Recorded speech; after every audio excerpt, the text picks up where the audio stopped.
Mga minamahal, nagtitipon tayo ngayon sa harap ng Diyos at ng Kanyang mga hinirang upang ipagdiwang ang pag-iisang puso ni na Axel at Janet sa banal na matrimonyo.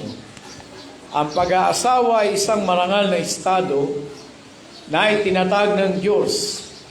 Pinapahayag nito ang mahiwagang pagkakaisa ni Kristo at ng Kanyang iglesia na Kanyang pinadilag at pinagtibay sa pamamagitan ng Kanyang banal na presensya. Isinagawa ni Kristo ang Kanyang unang himala sa isang kasalan sa Cana sa Galilea. Kanyang pinarangalan ang pag-aasawa sa banal na kasulatan, kaya't hindi dapat pumasok dito ang sinuman ng gayong-gayon lamang. Manapa ay pakaisiping mabuti at pumasok dito ng may buong paggalang, kahinahunan at may takot sa Diyos.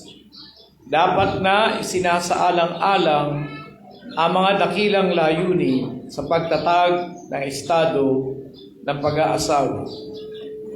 Itinatag ito ng Diyos upang magsama, magtulungan at mag-aliwan ang lalaki at babae sa kasaganaan at kahirapan. Tungo sa banal na kalagayang ito, narito ngayon si Axel at si Janet upang sila ay pag-isahing dibdib. Kung sino man ang may sapat na dahilan kung bakit ang dalawa ay hindi dapat pag-isahin sa banal na matrimonyo, magsalita na ngayon o manahimik magpakailanman. Meron po ba putol sa kasalang ito? Wala po. So, patayuin natin si Brother Doroteo. Pinagkakaloob niyo po ba si Janet upang maging asawa ni Axel? Salamat po. Makaupo na po tayo. Tumayo si Axel at si Janet. Kahawak kamay. Ang sagot, ikaw muna, Axel, opo, siya ko pong gagawin. So yun ang sagot, opo, siya ko pong gagawin. Axel, tinatanggap mo ba si Janet bilang iyong asawa upang makasama sa banal na estado ng matrimonyo alinsunod sa kautusan ng Diyos?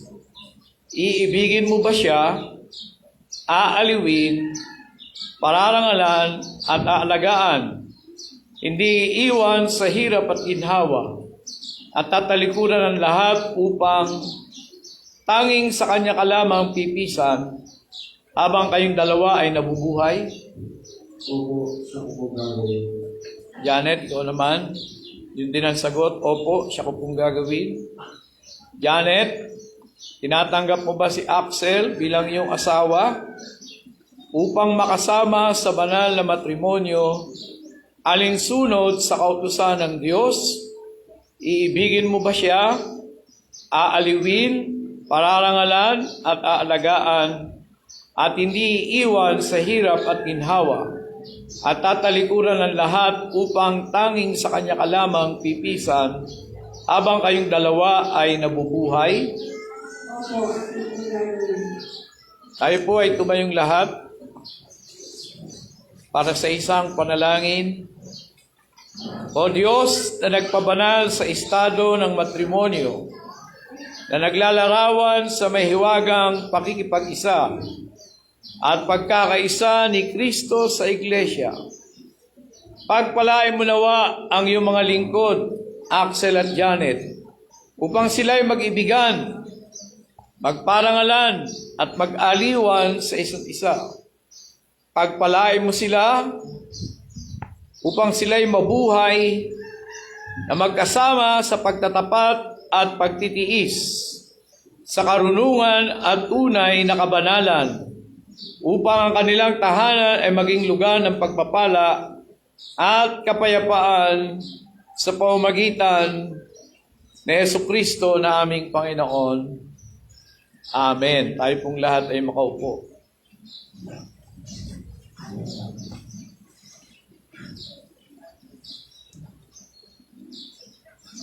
Magbibigay muna ako ng mensahe sa inyo, Axel at Janet, batay sa salita ng Diyos sa Mateo, Kabanatang 7, talatang 24 at 25.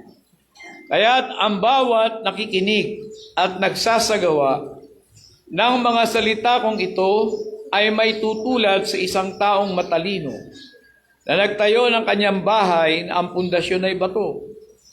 Umulan ng malakas, bumaha at binayo ng malakas na hangin ang bahay na iyon, ngunit hindi nagiba sapagkat nakatayo iyon sa bato. Batay sa teksto, Axel at Janet, aking gustong dalhin sa inyo ang mensaheng building a solid marriage. Building a solid marriage.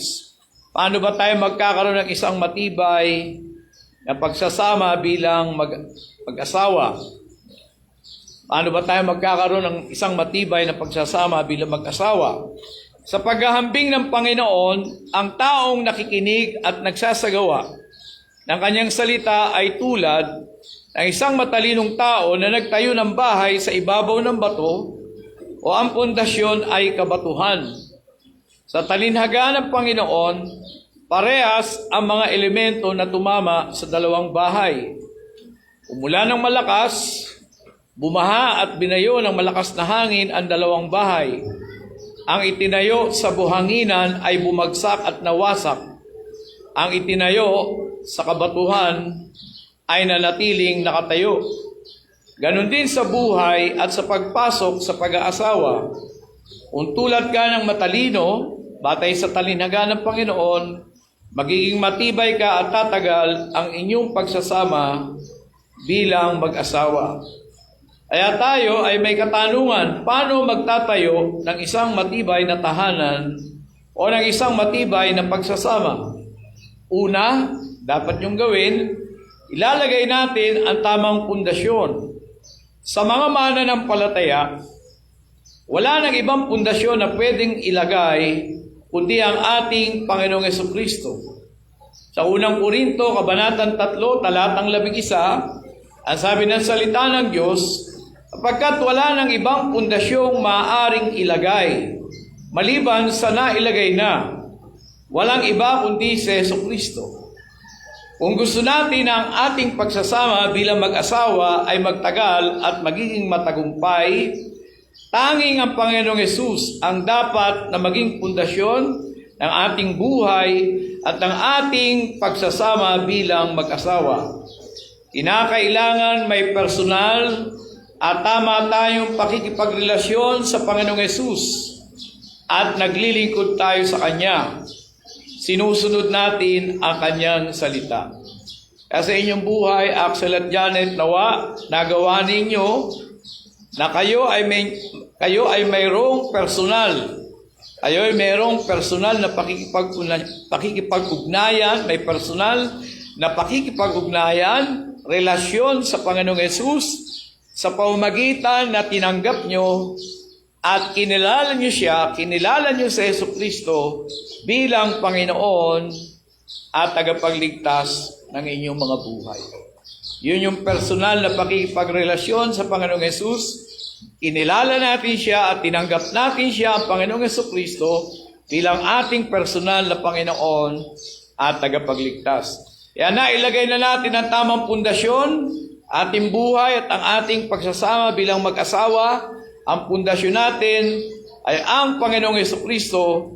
Magtatayo na tayo ng mga pader. Ang unang pader, wall of commitment. Wall of commitment. Ang commitment ay pangmatagalan o panghabang buhay na pakikilahok o pakikibahagi sa anumang pinagtalagahan ng sarili. When you commit to something, it is a long-term or lifelong engagement and involvement to the thing you have committed yourself to. If you commit to marriage, it means a lifelong engagement and involvement to your marriage. Whatever problem or challenge you face, you stay in marriage. Separation for you is not an option. You vow to the Lord to love each other as long as you both live. Tinatalaga mo ang sarili mo, na iibigin mo at mamahalin mo ang iyong asawa habang ikaw ay nabubuhay. Kaya hindi mo siya hihiwalayan anumang pagsubok o problema ang inyong kakaharapin sa inyong buhay bilang mag-asawa. Kayo ba ay committed sa isa't isa, Axel at Janet?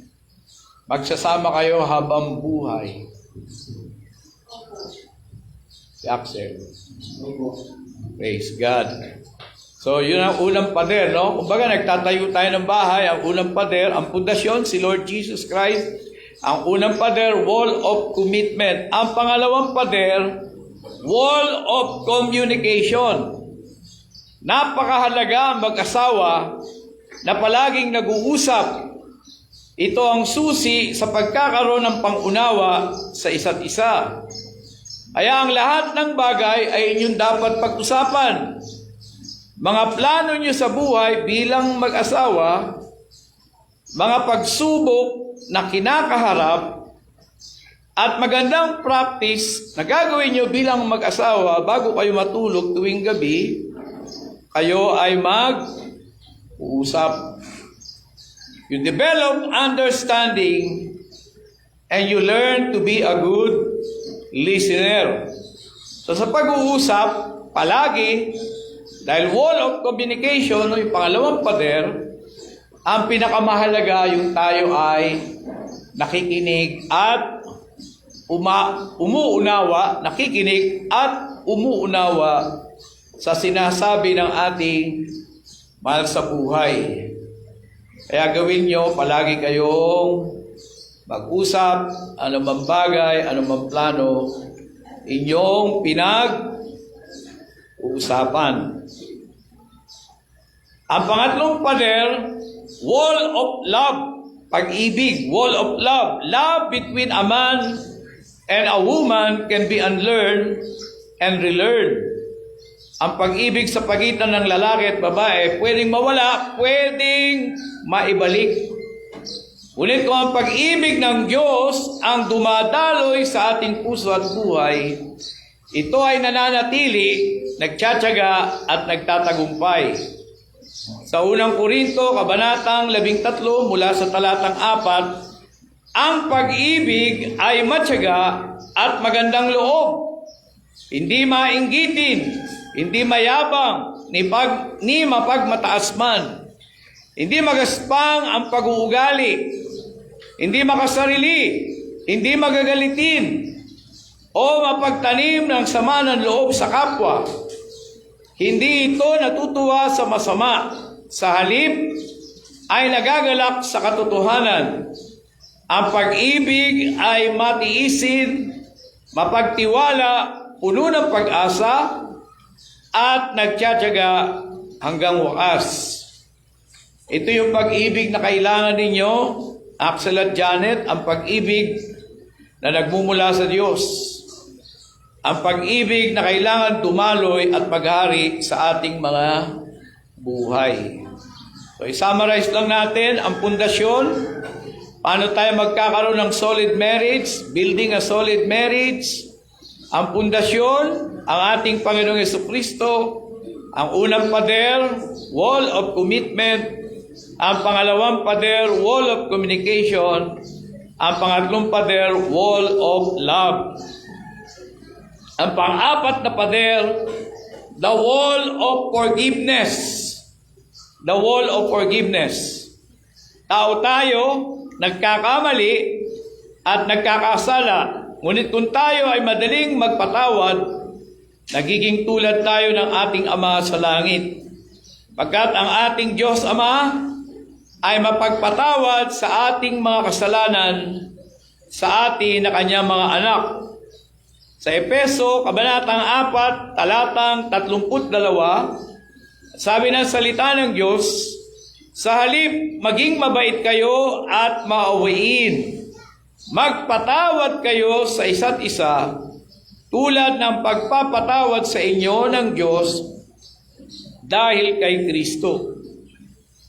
Walang pagsasama na hindi maaari magtagal at magtagumpay kung mayaman tayo sa awa at madali tayo magpatawad sa pagkakamali o pagkakasala ng ating kabiyak.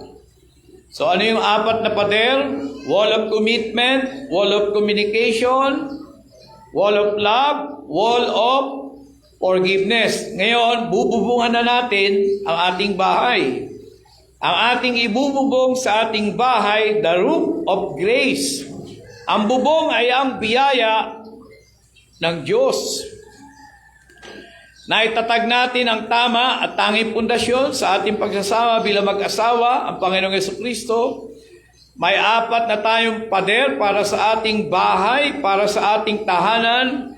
Ngayon naman ang ating bubong, ang biyaya ng Diyos o ang grasya o kagandahang loob ng Diyos.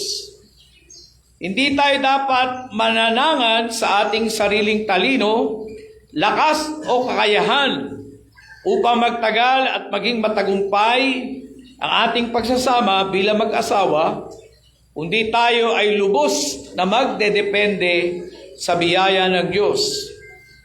We should totally depend on God, on the grace of God, for us to be able to surmount all the challenges in our marriage.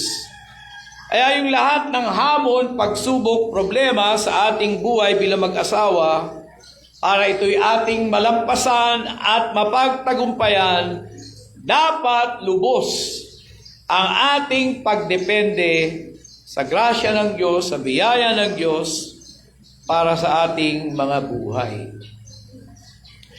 Is there a more beautiful scene than that of a man and a woman bowing before the Lord and each other to love each other in a wedding ceremony? Meron po bang higit na mas magandang tingnan? Eksena. Meron po bang higit na mas magandang tingnan kaysa sa isang lalaki at babae na nag-iibigan at sila'y nagsusumpaan sa harap ng Panginoon na kanilang iibigin o mamahalin ang isa't isa habang sila'y nabubuhay? Meron po bang higit na mas magandang eksena dito sa eksenang ito ni Axel at ni Janet? Meron po ba? Meron po. It is after 25 years, 30 years, 40 years, or 50 years by the grace of God, the same man and woman who vowed to love each other as long as they live, still holding each other's hand, and has kept their love and marriage intact, has stood the test of time and all life's challenges hurled against them, has remained faithful and committed to each other. That is more than beautiful indeed. So sa eksenang ito, napaganda, pero higit na mas maganda, after 20 years, after 30 years, after 40 years, after 50 years, sa biyaya ng Diyos sa inyong buhay, Janet at Axel, magkahawak pa rin ang inyong mga kamay, na natili kayong tapat sa pag-ibig ninyo at commitment nyo sa isa't isa, na panatili nyo ang inyong pagsasama, hindi kayo naghiwalay. Yun ang higit na mas magandang eksena kaysa sa eksenang ito. Naintindihan nyo sinasabi ko? Naintindihan nyo? Kaya nawa, ang biyaya ng Diyos ang maglagay sa inyong puso, na kayo ay manatiling tapat sa isa't isa habang kayo ay nabubuhay. Purihin ang Panginoon. Tatawagin po natin ang pagsisindi ng kandila.